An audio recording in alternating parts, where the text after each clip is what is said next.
My daughter was 4 years old when she described, in precise anatomical detail, the injuries on a man she had never seen. She didn't know what injuries were. She didn't know the word anatomical. She knew what color was called and what shapes were, and the 47 words for different dinosaurs that 4-year-olds commit to memory with a ferocity that puts adults to shame. She knew her alphabet and how to tie one of her shoes, and that thunder was just clouds bumping into each other, and there was nothing to be afraid of. She was not afraid when she told me about the man. That was the part I could never get past. Not the detail, not the specific, impossible accuracy of what she described about a man she could not possibly know. Not the location she placed him in, or the time she said he came, or the things she told me he said to her. The part I could never get past was that she was not afraid. Children are the most honest witnesses we have. They haven't learned yet to dismiss the things they see. They haven't developed the rational architecture that adults build, stone by stone, to keep the inexplicable on the outside where it can't disturb the ordinary. They see what they see. They report it the way they report everything, matter-of-factly, in the same tone they use to tell you the sky is blue, or the dog is sleeping, or there is a man at the end of the hall who watches them sleep. That same tone. That is the most terrifying thing. Tonight I'm going to share 10 stories from 10 parents, 10 accounts of children who described, in the specific and undefended language of early childhood, things that their parents could not explain. Things that matched people and places and events the children had no possible access to. Things described with a calm and patient specificity that is, in every case, far more disturbing than any fear would have been. I need to say something before we begin. Every child in tonight's compilation is safe. Every child has grown or is growing normally. None of these stories end with a child in danger. I want you to know that because some of what these parents describe in the words their children used is genuinely difficult to hear, not because of violence or horror, but because of the specific quality that runs through all 10 accounts. The children were not describing something frightening. They were describing something familiar. That is the thing that keeps these parents awake, not that their children saw something terrible, that their children seem to already know it. Let's begin. Open Book Chapter 1, the DRAWINGS. Every parent saves their child's drawings. It is one of the most universal acts of parenthood. The refrigerator gallery, the folder stuffed with construction paper, the crayon portraits of stick figure families with enormous round heads and arms that emerge directly from the torso and legs that are 4 times too long. These drawings are precious not because they are good, but because they are documents. Records of the way a small person sees the world before the world tells them how to see it correctly. Bate Calloway has a folder of Macy's drawings from her 4th year. She brought it to our conversation. She set it on the table between us and opened it, and what she spread out in front of me were 2 distinct types of drawings that Macy had produced in that year. And the contrast between them is what I want you to understand first, before anything else. The first type was everything you'd expect. Rainbows, a sun with a smiley face, a dog that was mostly a circle with 4 lines for legs, Bate herself, rendered in hot pink crayon with yellow scribble hair and a smile that took up half her face, Macy's preschool class, a birthday cake, a butterfly, normal, joyful 4-year-old art. The second type Bate kept separate, in a smaller folded piece of paper at the back of the folder. She unfolded it when she was ready. She placed 4 drawings on the table. They were different, immediately, visibly different in a way that goes beyond artistic skill. They were different in their intent. Where the other drawings were exuberant and approximate, these were careful, slow. The crayon lines were deliberate and repeated, pressed harder to create depth, built up in layers the way you layer when you're trying to get something right. Macy had made these 4 drawings over a period of about 3 months, always unprompted, always presented to Bate with the same offhand delivery of a child showing you something from her day. All 4 drawings depicted the same figure. A tall person, taller than the other figures in Macy's drawings, disproportionate in a way that did not feel like childhood approximation but like observed reality, in what appeared to be dark clothing. The figure had a face in all 4 drawings, which was unusual because Macy often left faces blank or reduced to 2 dots and a curve. These faces were different. The same face, repeated across 4 drawings over 3 months, with the careful consistency of a child working from memory. The face had no eyes. Not blank space where eyes should be, not omission. In each drawing, Macy had colored over the eye area, deliberately with a dark crayon, black or dark blue, pressed hard and layered, filling in what Bate could only describe as 2 voids. Not like a child who forgot eyes or couldn't draw them. Like a child who was drawing what she saw, and what she saw had no eyes.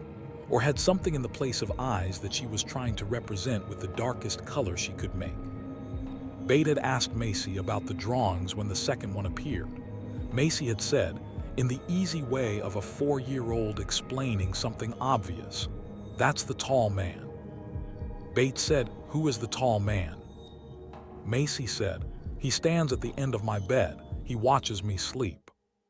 Bate said, "Is he there right now?" Macy said, "No, he only comes at nighttime."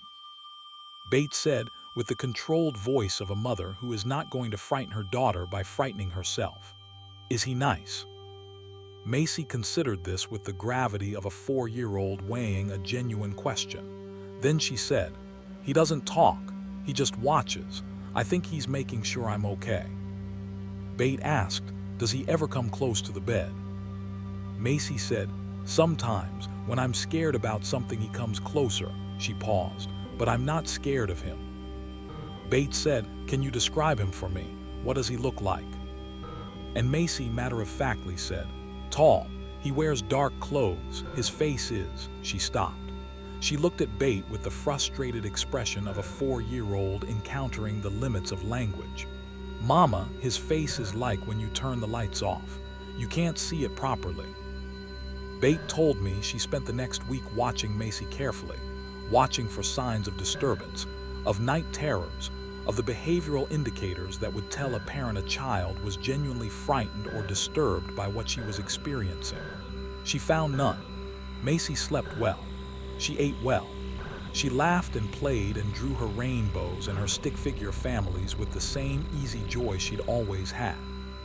She made 2 more drawings of the tall man over the following months. Then she stopped. When Bate asked, about 6 months after the first drawing, where the tall man was, Macy said, "He's not there anymore." Bate said, "Where did he go?" Macy, with the philosophical shrug of a child who has accepted a thing, "He found someone who needed him more." Bate researched the house.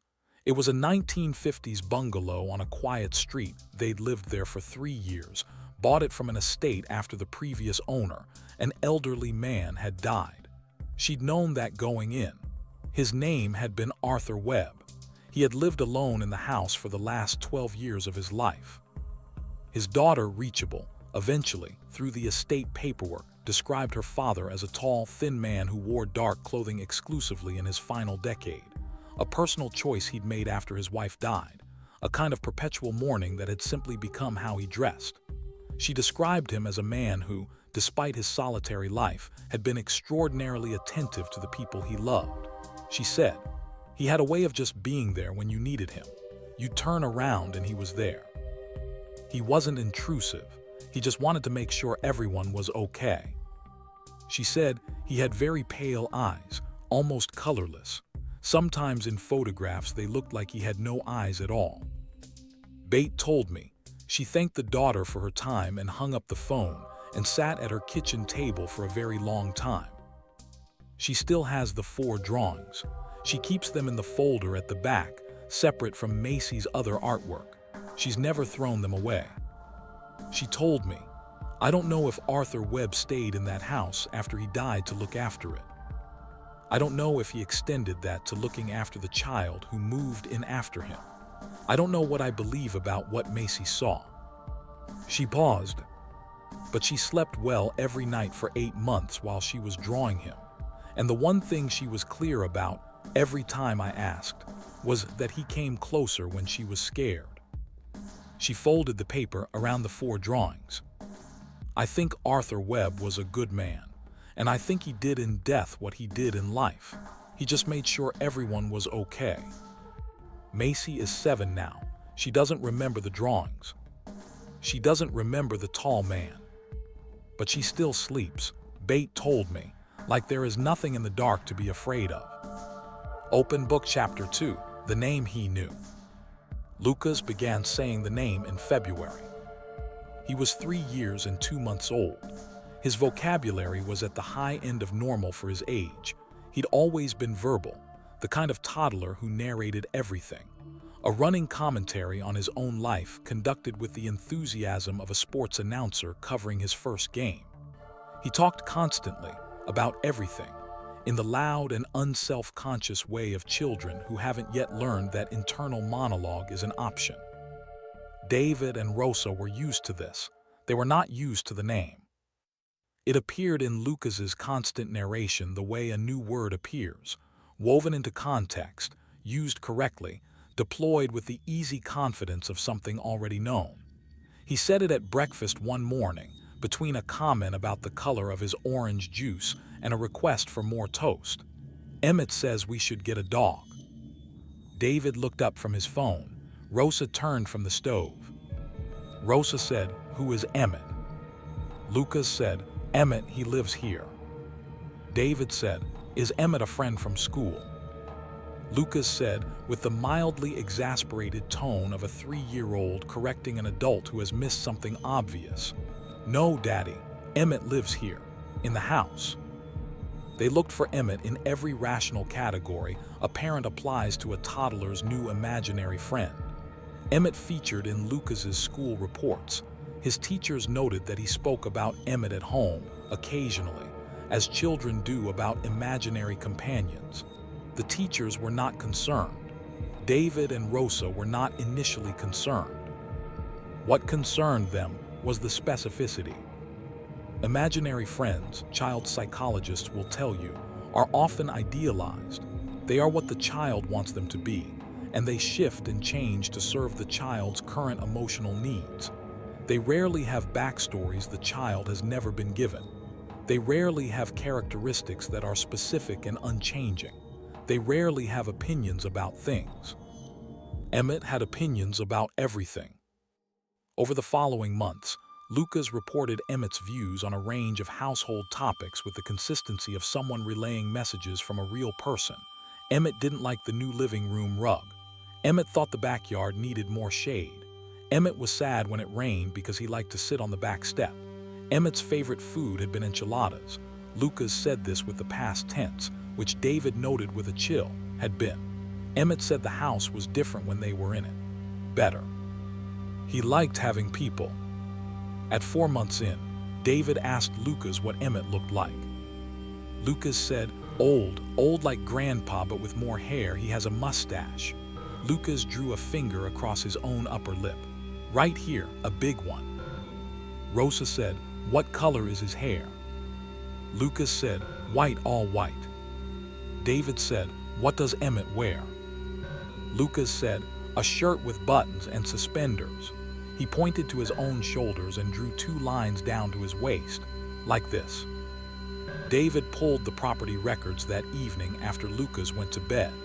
The house had been a rental property for 8 years before they bought it. Before that, owner-occupied since the 1970s.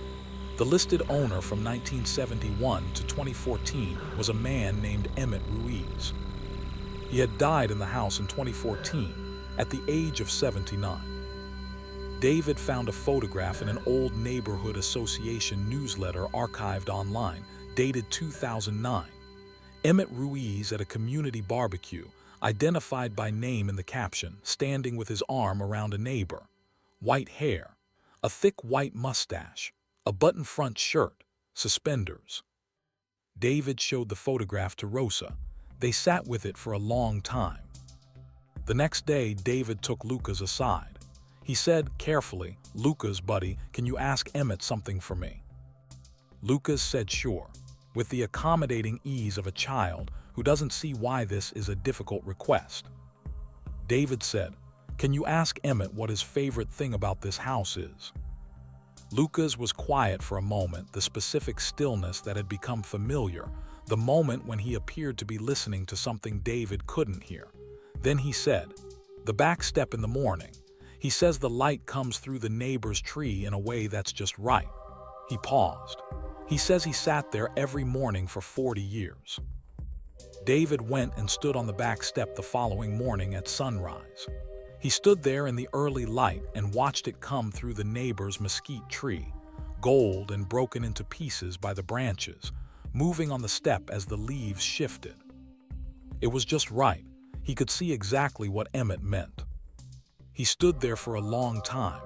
Then he said quietly to the empty step to the morning light, "You're welcome here, Emmett, for as long as you want." Lucas stopped mentioning Emmett when he was about 4.5. He never said goodbye, just gradually over a few weeks the references faded, the name stopped appearing in his narration. When David asked him once casually whether Emmett was still around, Lucas looked thoughtful for a moment and then said, "He's still here. He just doesn't talk as much." He shrugged with the philosophical completeness of a 4-year-old. "I think he's okay now. Rosa told me the back step is still her favorite part of the house. She has her morning coffee there every day when the weather allows. She says the light through the neighbor's tree is something special. She'd noticed it before Lucas said a word about Emmett. She just hadn't known whose eye to thank for pointing it out." Open Book Chapter 3, The Woman in the Corner. Amma was 2 years and 7 months old. Michelle is careful about this. She's careful about the age because she knows the first question anyone asks, the first rational door they open. Couldn't she have seen something on TV, something in a book, something a slightly older child at daycare described? And Michelle's answer is, possibly, for many things. But at 2 years and 7 months, Amma's television diet was strictly age-appropriate. Her books were board books and picture books. Her daycare cohort was all under 3. And at 2 years and 7 months, Amma did not yet have the vocabulary for what she described. That is the thing Michelle keeps coming back to, the vocabulary. The corner in question was in the dining room of their apartment, a third-floor unit in a converted Victorian in Atlanta's Grant Park neighborhood. The dining room was small and underused, as dining rooms in apartments tend to be. They mostly ate at the kitchen island. The far corner of the dining room, where 2 walls met beside the window, held a floor lamp and a plant that Michelle kept meaning to give more attention. Amma became interested in the corner in April. She would stand at the dining room doorway and look at the corner, not point at it, look, with the patient, tracking attention of a child watching something move, something that Michelle, standing beside her daughter, could not see. She would stand and watch for a minute or two and then go back to playing, with the easy disengagement of a child who has simply looked at something and then decided to do something else.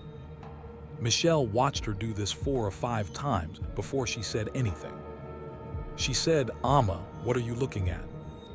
Amma said, "The lady." Michelle said carefully, "What lady?" Amma pointed at the corner, the empty corner beside the window. She said, "That lady." Michelle looked. She said, "I don't see anyone, sweetheart. Can you describe the lady for Mama?" What Amma said next Michelle has transcribed and memorized and repeated to me in exactly this order because she wrote it down that evening. Amma said, "She's tall, she has long hair." Amma touched her own hair, ran her hand down her back to show the length, down here. Michelle said, "What color is her hair?" Amma said, "Dark, like mine." Then she said, and this is the word Michelle kept coming back to, the word a 2.5-year-old should not have had. She's see-through. See-through. Not I can see through her. Not invisible, because invisible would have meant Amma couldn't see her at all. See-through. Transparent. The specific and accurate vocabulary for a visual phenomenon that a child of 2.5 should not be able to describe, because she should not yet have encountered a situation that required that word. Michelle said, "See-through like what?" Amma considered this with the serious face she made when she was trying to find the right comparison. Then she said, "Like when you put your hand in front of the window. You can see your hand and the window both." Overlay. The child had just described a visual overlay, a semi-transparent image superimposed on a background.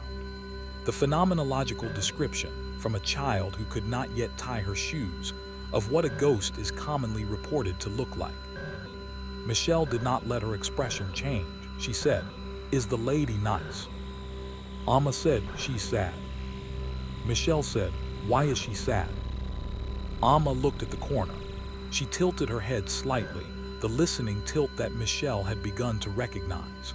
Then she looked back at Michelle and said, with the matter-of-fact delivery of a child conveying information from one adult to another, "She says she lost something, something important."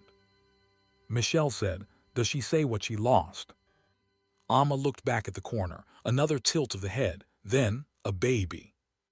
Michelle sat down.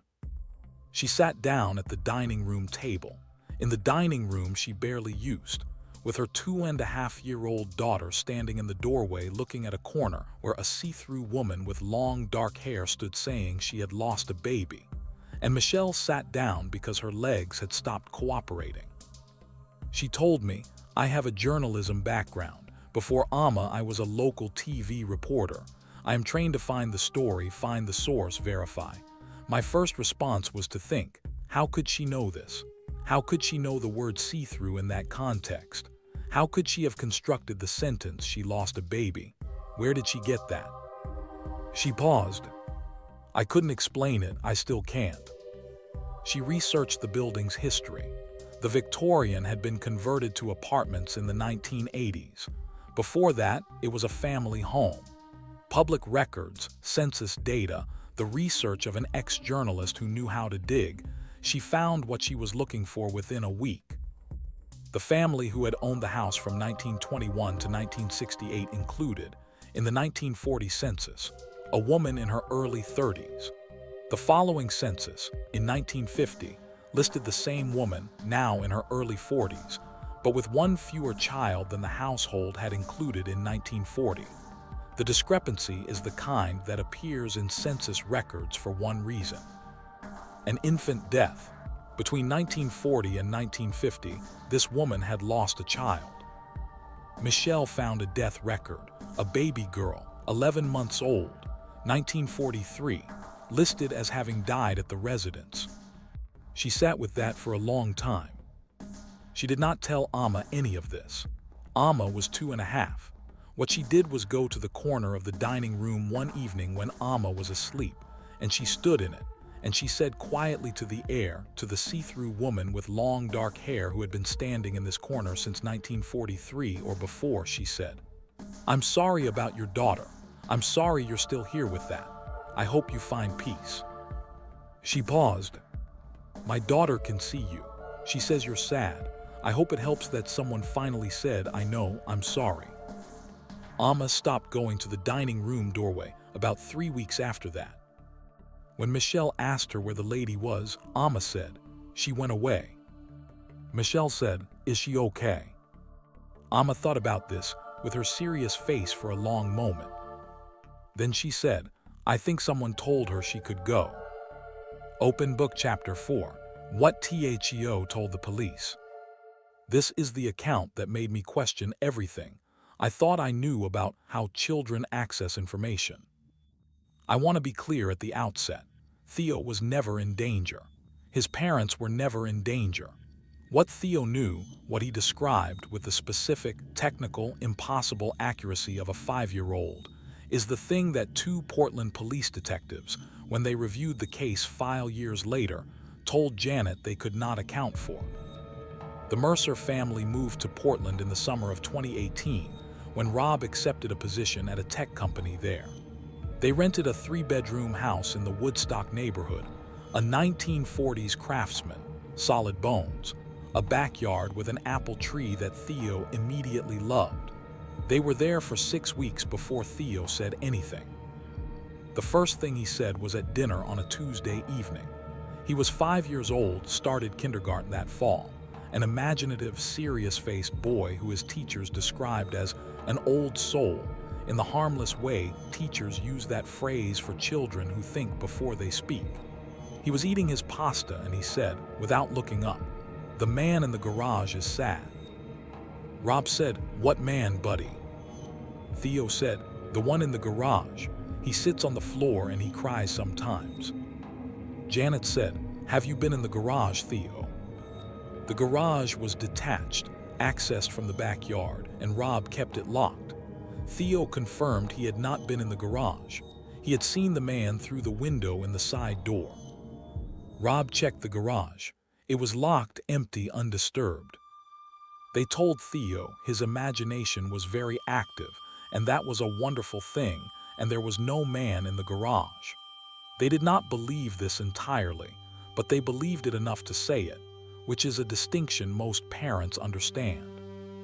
3 days later, Theo said, "The man's name is Paul. He says he's sorry."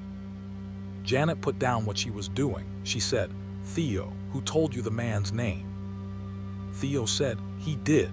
When I was in the backyard, he talked to me through the little window." Janet said, "What did he say?" Theo said, "He said his name was Paul and he was sorry for what happened in the garage.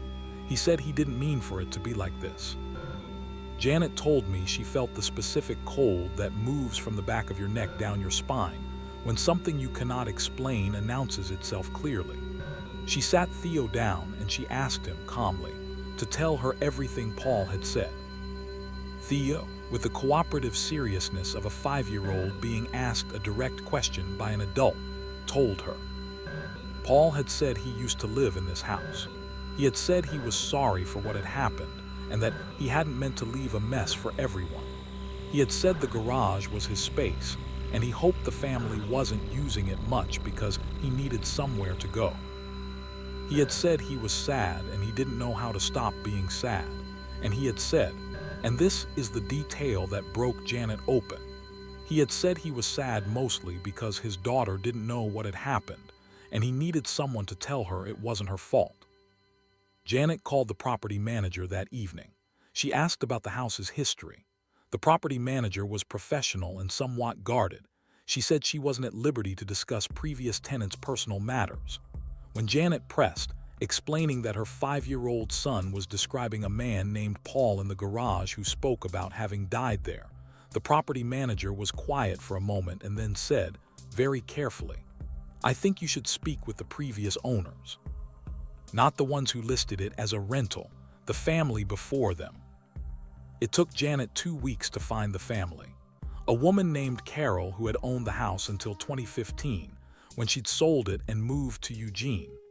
Carol answered Janet's call with a wariness that dissolved into something else, not surprise, exactly, but recognition, when Janet described what Theo had been saying. Carol said, "He mentioned his daughter."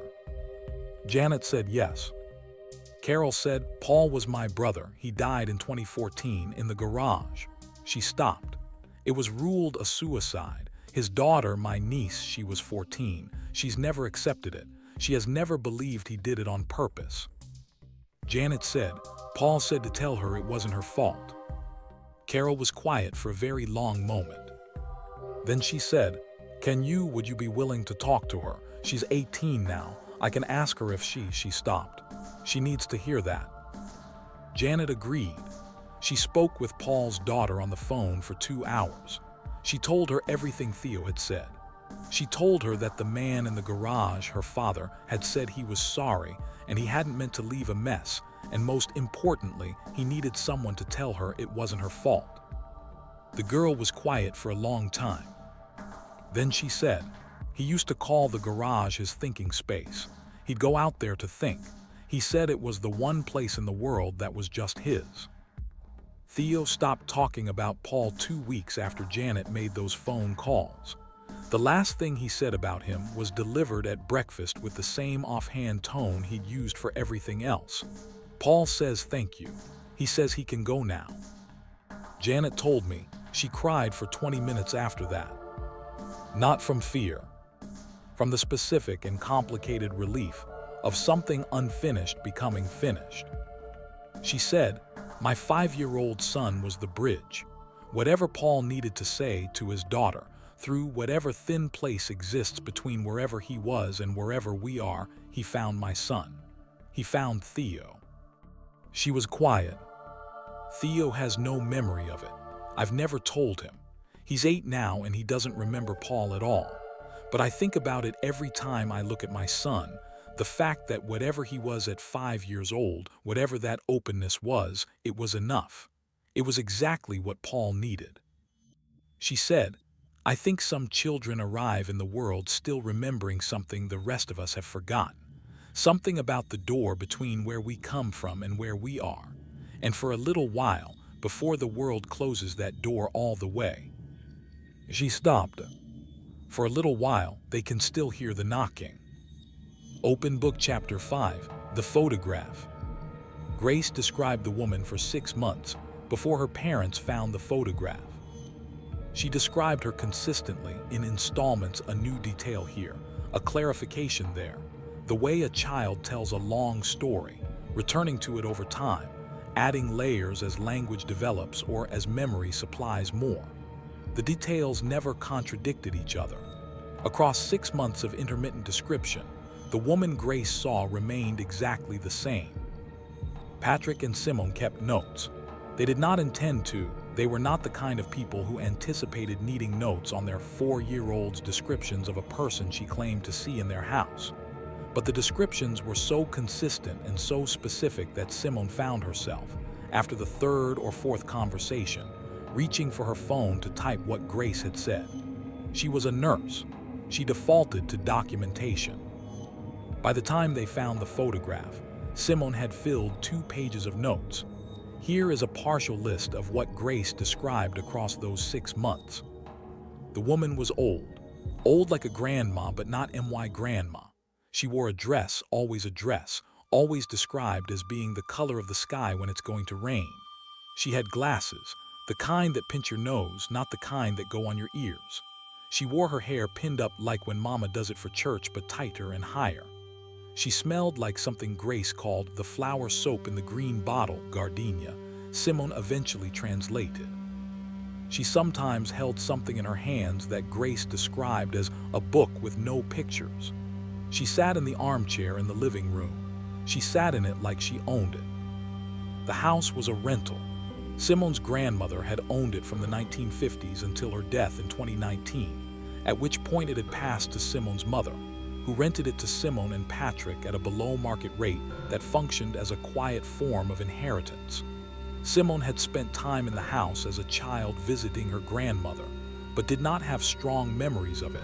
She'd moved away at 7 and visited only occasionally. Her grandmother's name had been Lucille. Simone had not told Grace about Lucille in any detail. Grace had been born after Lucille died. The only photograph of Lucille in the house was a formal portrait that Simone's mother had taken in 2001, when Lucille was in her late 70s. A posed studio photograph kept in Simone's mother's bedroom, not on display anywhere in the rental house Grace had grown up in. In month 5 of Grace's descriptions, Grace said something that Simone wrote down and stared at for a long time before putting her phone down. Grace said, "She calls me her heart. She says I'm her heart." Simone called her mother that evening. She described, for the first time, everything Grace had been saying for 5 months. Her mother listened without interruption. At the end, she said nothing for a long moment. Then she said, "Simone, Lucille called me her heart. That's what she called me my whole life. 'You're my heart,' she would say. 'I never told you that.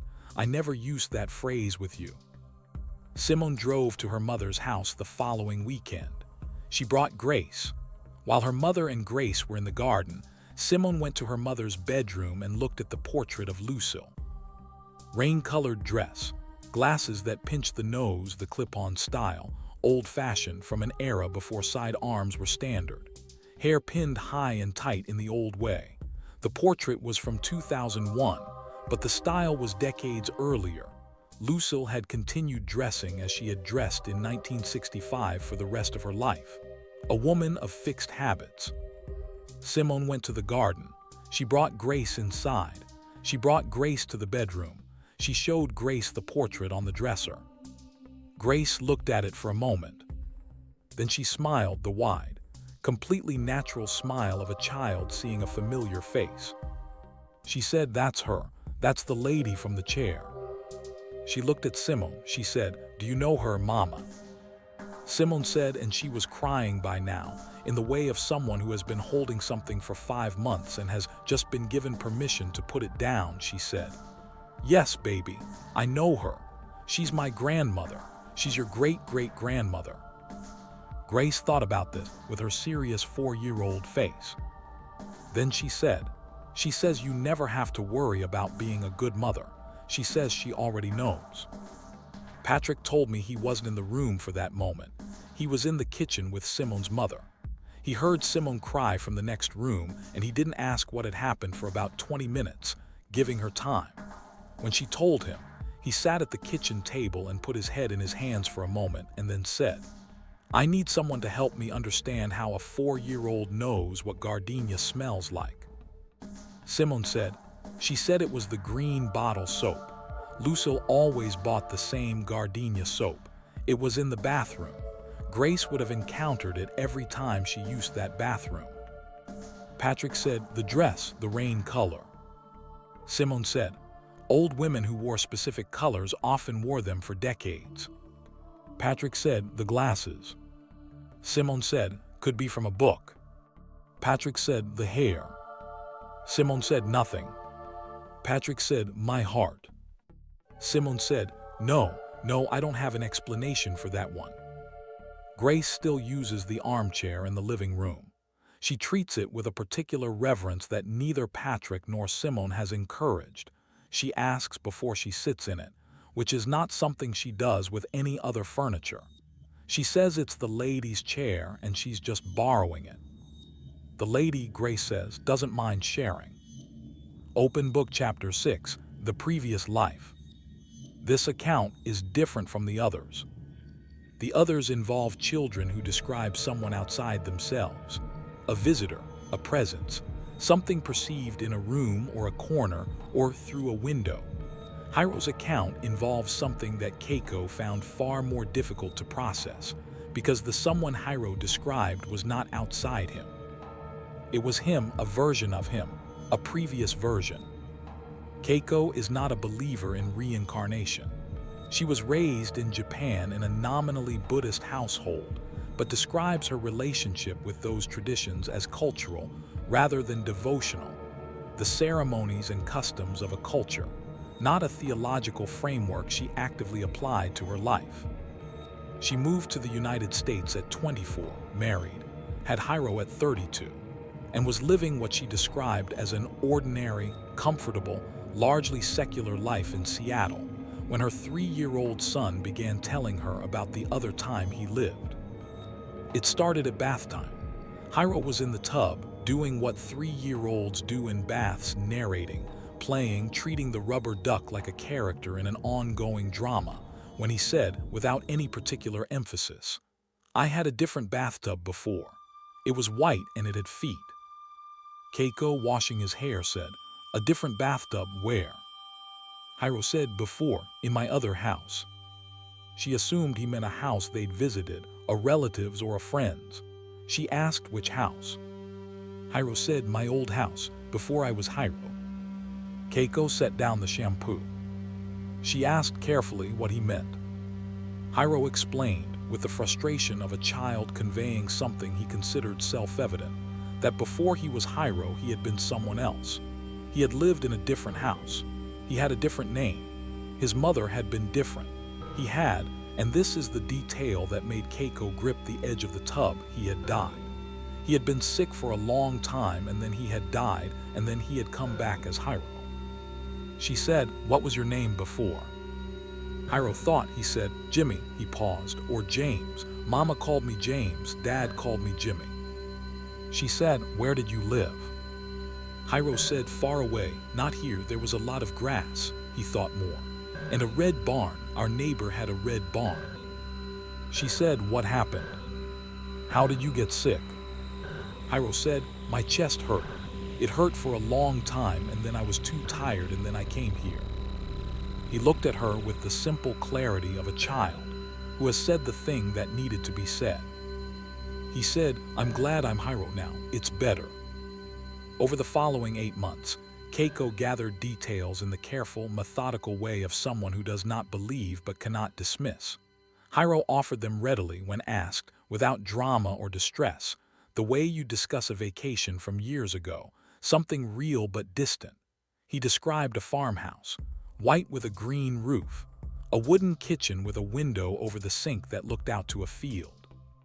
A dog, he was very specific about the dog, a large brown dog with one white ear whose name he said was Chester, a mother with red hair who smelled like cinnamon, a father who worked outside who was quiet and big who called him Jimmy, a sister, younger, who he said he missed. He said he had been sick from something in his chest. He said it had hurt to breathe at the end. He said he was young, not old like grandpa, but not little like me now, in the middle. He said he had died in the summertime. He said the windows were open. He said his sister had been holding his hand. Keiko told me she spent 6 months trying to find James or Jimmy, a young man with chest illness who had died in the summer sometime in the mid-20th century, in a farmhouse with a green roof and a red barn nearby, and a brown dog named Chester, with a red-haired mother and a quiet father and a little sister. She never found him. The description was too general for the research tools available to her. But she told me something else, something she found 2 years later when Hiro was 5. They were visiting her husband's family in rural Oregon. They drove through farming country, flat fields, the occasional barn. Hiro, who had not mentioned his previous life in almost a year, had been asleep in the car seat. He woke up as they passed a property with a farmhouse, white with a green roof, and in the field behind it, a red barn. He pressed his face against the car window. He said, "That's the house." Keiko stopped the car. She looked at the house. She looked at Hiro, whose face was against the glass with the intensity of a child seeing something he has been seeing in his head for years and has just found in the real world. She said, "Hiro, is that your old house?" He said, "Yes, but it's different now. The barn is newer, and the window over the sink, they changed it." He pointed. "It used to go like this, not like that." He pressed back in his seat. He said, "We can go. I just wanted to see it." Keiko got out of the car and walked to the end of the driveway. She noted the address. She did not knock. The house was occupied, a truck in the driveway, laundry on a line. She walked back to the car. She spent 3 months researching that property. Farmland in that area had been homesteaded from the late 1800s onward. The chain of title was long. She found 4 men with the name James or Jimmy who had lived on or near that property across the decades. She found one who fit, a James Harold Croft, who had died in July of 1962 at the age of 31, of a pulmonary condition. His obituary listed a wife, a daughter, and his parents. His mother's name was described in a family history document Keiko found, Margaret, known for her red hair, known for her cooking. She found a 1955 farm photograph, shared on a County Historical Society page. A white farmhouse, a green roof, a large brown dog in the foreground. A girl, maybe 8, 9 years old, sitting on the porch steps. Keiko stared at the photograph for a long time. She did not show it to Hiro. She will not show it to Hiro. She told me she doesn't know what she would do with what he might say. She said, "He's 7 now. He doesn't mention James anymore. He doesn't mention the old house. He is completely, entirely Hiro, this child, my child, fully present in his life." She paused.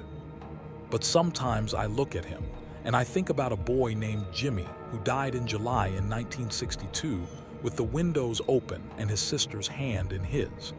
And I think..." She stopped. "I think he kept his promise. He said it was better this time. I think he meant it."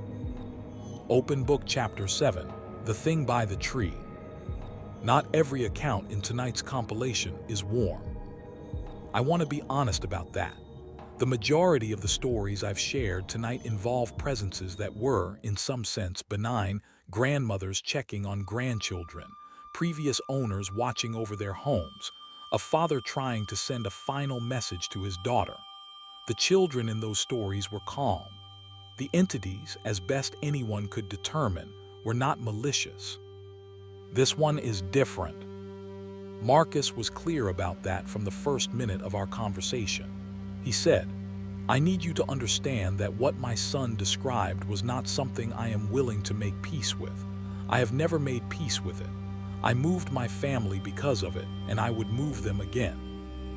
Marcus and his wife Angela lived on a 5-acre property in rural Kentucky, a farmhouse built in the 1890s, land they had inherited from Angela's family, land that had been in her family for 4 generations. Their son Jonah was 5 when he started telling them about the thing by the tree. The tree was an old black walnut at the back edge of the property. Ancient, by the look of it, trunk 5 feet across, canopy that spread over the entire back of the yard. Jonah loved it. He played under it constantly. He pressed his small hands against its trunk the way children do with things that are very old and very big and somehow beyond the scale of ordinary things. In the spring of Jonah's 5th year, he stopped going near the tree. It happened one day he'd been under the tree in the morning playing as normal, and by afternoon he wouldn't go into the backyard at all. He didn't cry about it or explain it unprompted. He just stopped.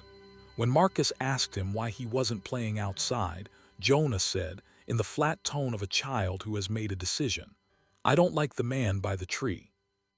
Marcus said, "What man, Jonah?"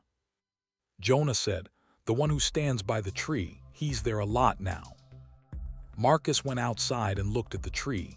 Nothing. He walked the backyard thoroughly. Nothing. He asked Jonah to come with him and show him where the man stood. Jonah would not go outside. That was new. Marcus noted it carefully because Jonah was a fearless 5-year-old in every other context. He climbed everything, ran everywhere, pushed the limits of every physical boundary his parents set. He did not shy from anything. He would not go into the backyard. Over the following days, Marcus asked him careful questions. What did the man look like? Jonah said, "He's tall, he's very thin, his face is long." He stretched his own face with his hands, pulling his cheeks down, long like that. Marcus said, "Is he an old man or a young man?" Jonah said, "I don't know, he doesn't look like either."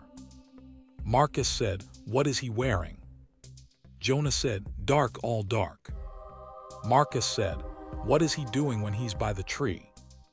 Jonah said, "Looking at the house." Marcus said, "Does he ever talk to you?" Jonah said, "He talked to me once." Marcus said, "What did he say?"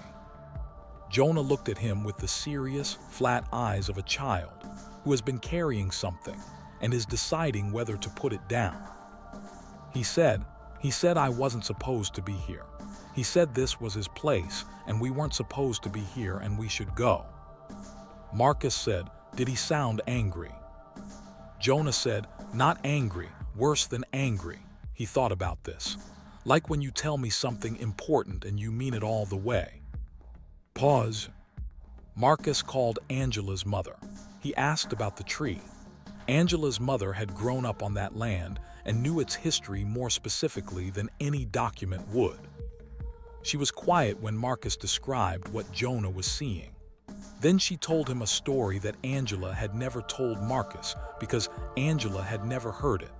Because Angela's mother had been told it by her own mother as a warning, a private family wait, and had chosen not to pass it on. The black walnut tree had been on the property since before the family's time there. In the 1920s, during a period of racial terror in the region that most people who lived through it preferred not to document, something had happened at that tree. Something that the family, who had bought the land in 1941, learned about from an elderly neighbor who considered it their right to know the history of what they were buying. A man had been killed there. Not accidentally, deliberately, by people who believed, as Marcus's mother-in-law put it with the blunt, exhausted accuracy of someone stating a historical fact they have lived alongside their whole life, that the land did not belong to the man who had lived on it. His name, as the elderly neighbor had told it, was James. He had farmed the land. He had built on it. He had been told he did not belong there, and when he had refused to leave, he had been killed at the tree. Marcus sat down. He said, Angela's family bought this land in 1941. His mother-in-law said, yes. He said, and this man?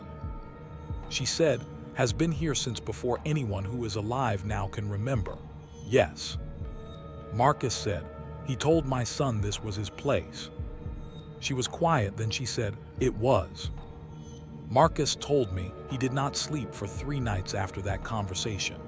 He lay awake thinking about a man who had built something, who had worked land, who had been killed for the act of belonging to a place, and who had been watching this house ever since with the specific, territorial grief of someone who never got to finish what he started.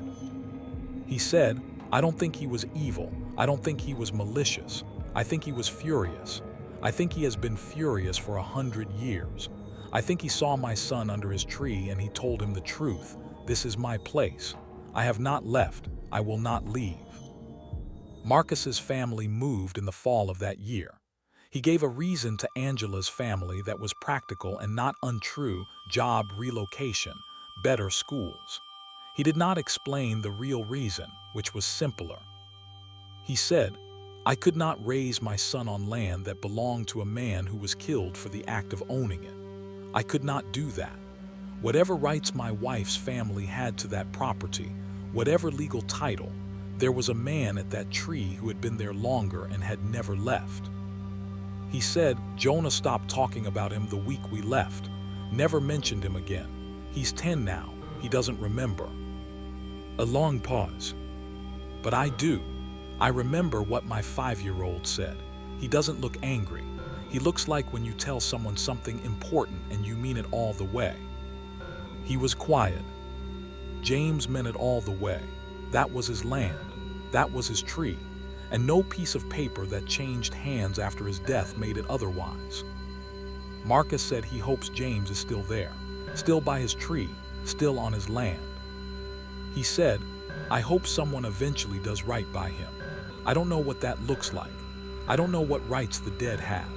But I know what my son saw, and I know what James told him, and I know that the anger of a man murdered for the act of belonging somewhere doesn't just dissipate.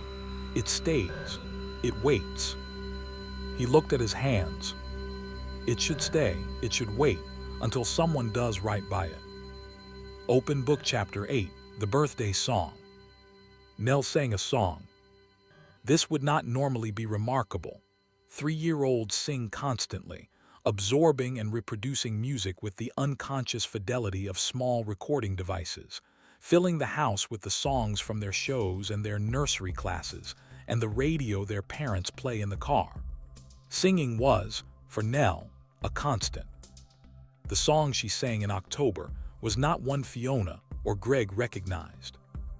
It appeared the way Hyro's previous life appeared and the way Lucas's Emmett appeared, woven into the ordinary, offered without drama.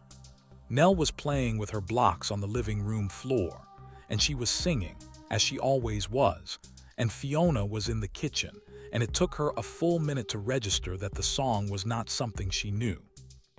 It was not a nursery rhyme, not a television song, not anything from Nell's music class at the community center.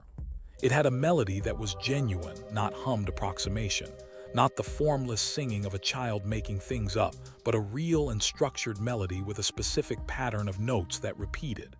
And the words Nell was singing words, not clearly, not with perfect diction, but recognizably. Fiona came to the living room doorway and listened. Nell was singing about a birthday, something about a birthday and a cake and someone's name. Fiona couldn't quite make out the name. She listened for the repetition and caught it on the second pass. The name in the song was Agnes. Fiona did not know anyone named Agnes. Nell did not know anyone named Agnes. The name had no presence in their family, their friends, their neighborhood. Fiona asked Nell when the song finished where she had learned it. Nell said, "The old lady taught me." Fiona said, "What old lady?" Nell said, "The one in my room. She sings to me when I wake up at night. She taught me her birthday song." Fiona sat down on the living room floor with her daughter and she asked every question she could think of. The old lady was in Nell's room not always, but often. She sat in the chair in the corner, the nursing chair that Fiona had used when Nell was a baby. She was old, very, very old, Mama, older than Nana, with white hair that she wore loose, not pinned up, falling around her shoulders. She wore something soft and light-colored. She didn't talk much. Mostly she sang. The birthday song, Nell said, was her favorite. She had a birthday coming, the old lady said. She wanted someone to know her birthday song. Fiona asked, "Does she have a name?" Nell said, "Agnes, she's Agnes." Greg and Fiona's apartment in Edinburgh was a tenement flat, the particular Victorian sandstone tenements of Edinburgh's new town, subdivided into flats at various points in the 20th century. It was not possible, in a building this old and with this much history, to trace who had lived in every specific flat, but Fiona tried. She found the building's electoral registers for the mid-20th century at the Edinburgh City Archives. She searched for Agnes. In the 1951 register, a woman named Agnes Morag Drummond was listed as resident at the address. She appeared in the 1939 register as well, living in what was, before the flat subdivision, a larger unit that encompassed the space that was now Fiona and Greg's apartment plus the flat above. Agnes Morag Drummond, born 1889. She would have been 62 in 1951, and much older still in subsequent registers. Fiona found her last in the 1961 register, which would have made her 72. She found a death record. Agnes Morag Drummond had died in November 1968, at the age of 79. Her date of birth was listed, October 14, 1889. Fiona looked at the calendar. October 14 was 11 days away from the day Nell had sung the birthday song. She told Greg that night. He listened carefully and said the thing that engineers and other rational people say when confronted with something their tools can't measure. "Fiona, there has to be an explanation." She said, "Tell me what it is." He said she could have heard the melody somewhere. Nursery, a neighbor's radio. She said, "The name, Greg. Where did she get Agnes? Where did she get a dead woman's name?" He had no answer. On October 14th, Fiona put a small cupcake with a candle on the nursing chair in Nell's room. She lit the candle.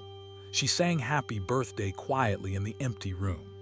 Nell, who had been told only that it was a special day for someone very old, stood in the doorway and watched with great solemnity. When the candle burned down, Nell said, "She says thank you. She says nobody has done that in a long time." Greg told me he has still not found an explanation. He has tried. He is the kind of man who needs things to fit into a framework, and this does not fit into any framework he has. He said, "I've accepted over time that there are things I'm not going to be able to explain. I haven't accepted that that's comfortable. I haven't made peace with it, but I've accepted it." He paused. "What I keep coming back to is the birthday. Agnes Drummond died in 1968. She was 79 years old. How many birthdays did she have in those last years that no one marked? How many Octobers did she live through with no cake, no song, no one saying her name?" He was quiet. A 3-year-old learned her song, and on her birthday, someone finally sang it. He said maybe that's all she needed. Maybe that's why she was still there. Open Book Chapter 9. What only Clara saw. Clara and Sophie were identical twins. They shared everything that identical twins share: genetic blueprint, bedroom, the uncanny ability to sense each other's moods from across a room.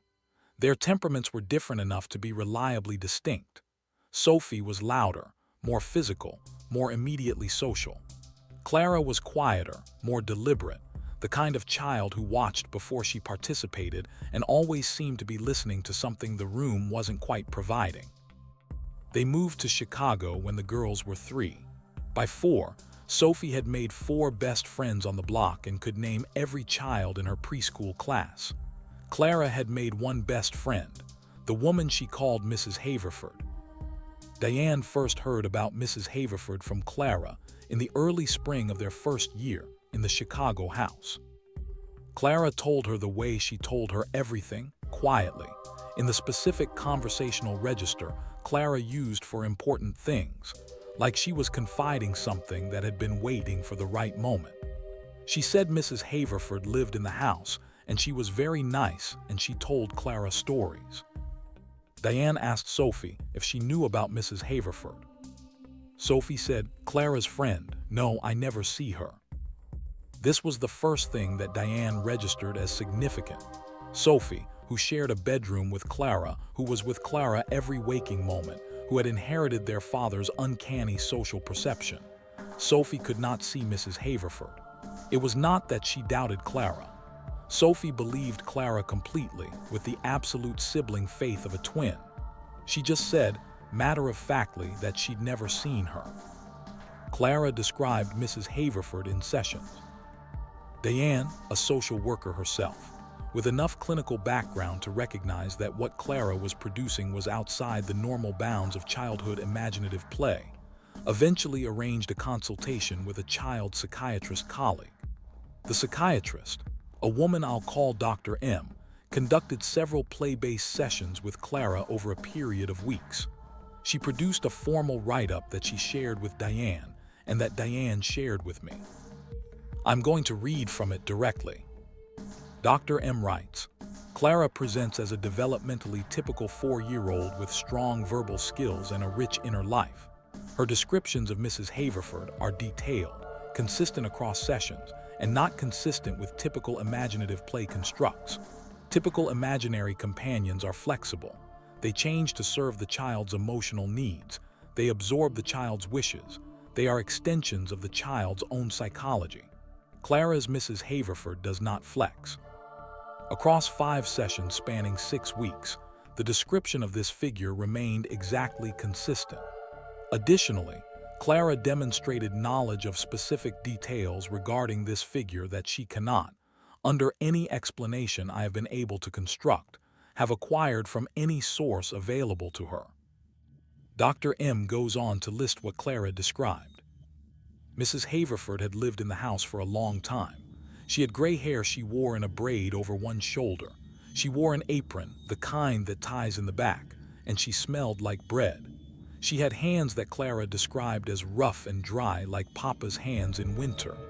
She had children of her own, lots of them, too many to count, and she told Clara stories about them, about things they had done in this house. One of the stories was about a boy who had fallen down the basement stairs and broken his arm and hadn't cried, and Mrs. Haverford said she was very proud of him for not crying. One of the stories was about a daughter who got married in the front parlor, right here, in this room where we're talking, and wore white flowers in her hair. Mrs. Haverford, Clara said, had died in the kitchen. She wasn't specific about how. She just said Mrs. Haverford went to sleep in the kitchen one morning and didn't wake up. She said Mrs. Haverford wasn't lonely anymore, since Clara started talking to her.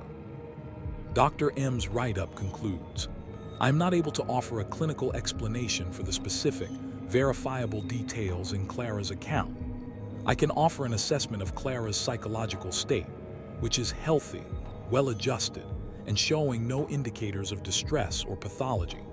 What I cannot offer is an account of how Clara knows about a woman in an apron who baked bread and had many children and died in the kitchen of a house in Chicago. Diane researched the house. It took her 4 months to assemble a full chain of occupancy going back to the building's construction in 1911. She found a family that had occupied the house from 1921 to 1959, a large family, 6 children. The mother's name was Harriet Haverford. Harriet Haverford had died in 1957 at the age of 68. The cause of death listed on her death certificate was cardiac event.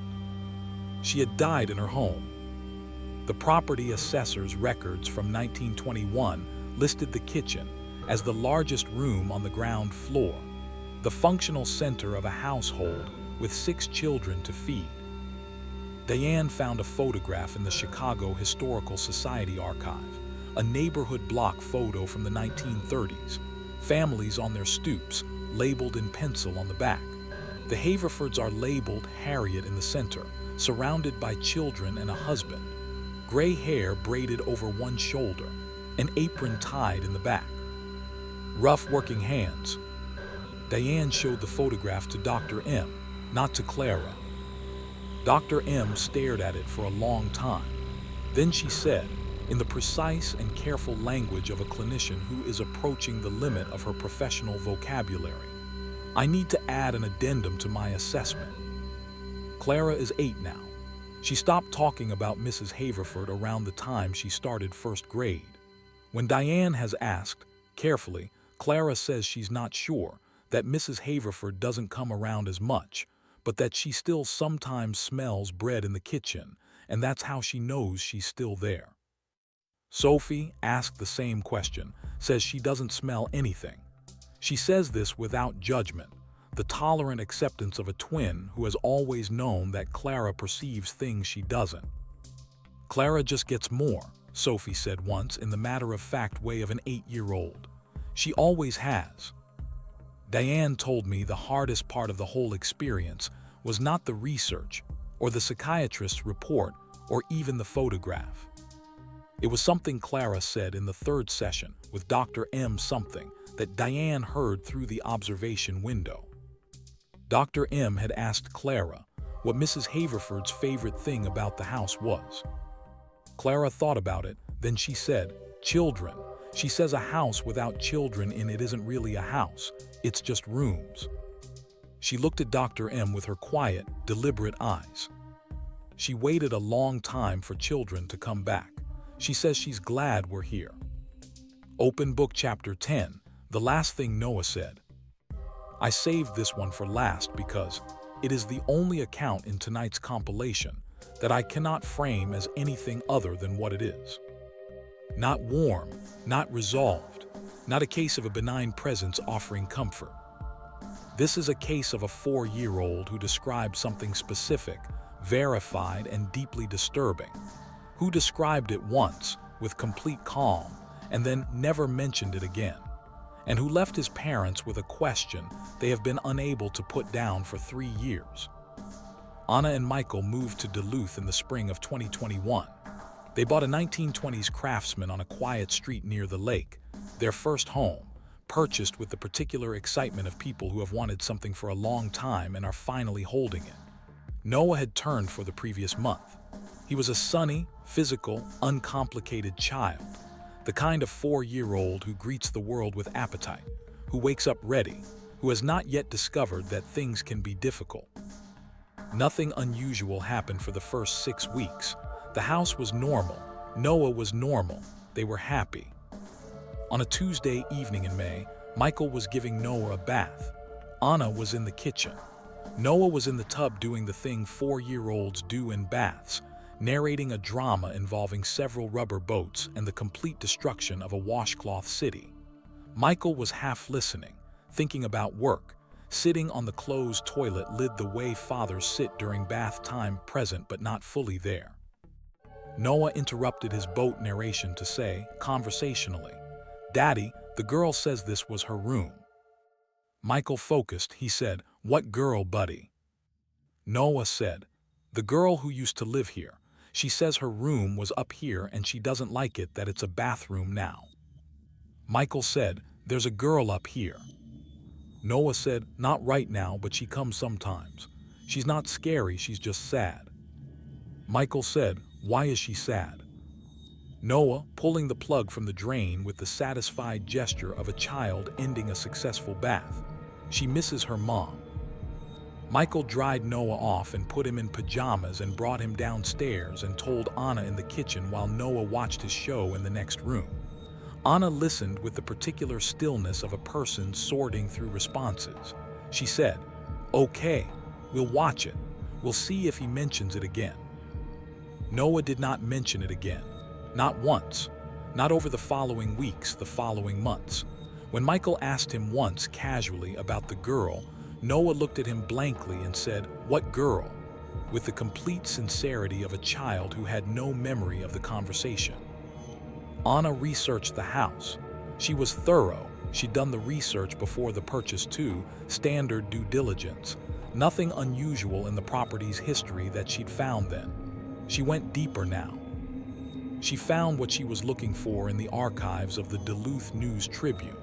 A family had occupied the house in the 1940s and 1950s. The father had worked at the docks. The mother had worked at a textile plant. They had 2 children, a son and a daughter. The daughter had died in the house. She was 11 years old. The year was 1951. The death record listed the cause as a childhood illness, a bacterial infection that in 1951, before antibiotics were in common use, was still deadly. She died in a room on the 2nd floor, the room that Anna and Michael had converted to a bathroom. Anna sat with this. She told me she sat with it for 3 weeks before she said anything to Michael, because she needed to be sure.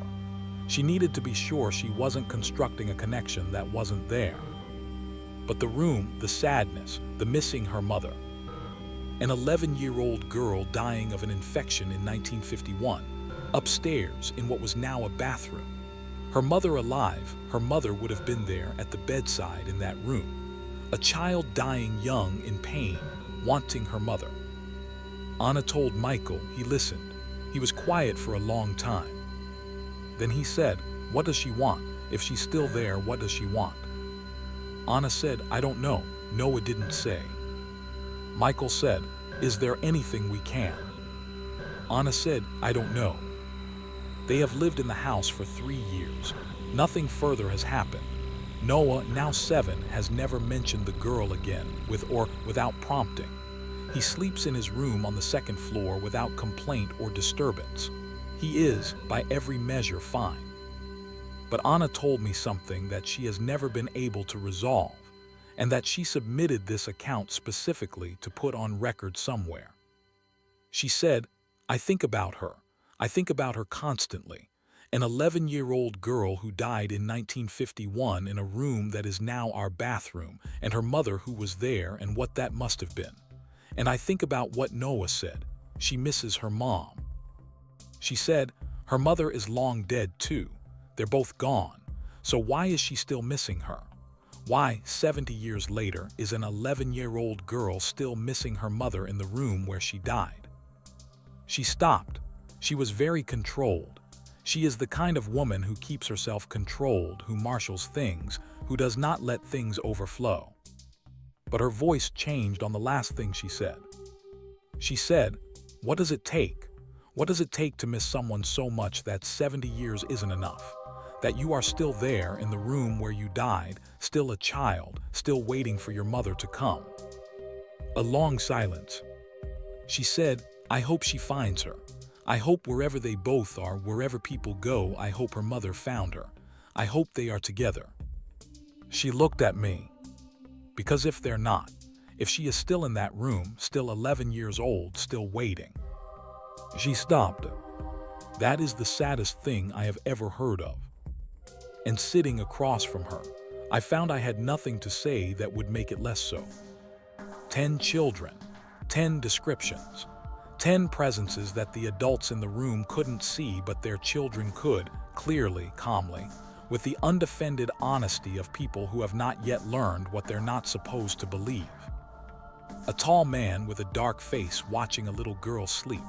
A porter still taking the long way home. An old woman waiting decades to hear someone sing her birthday song. A grandmother whispering reassurance through a nursing chair.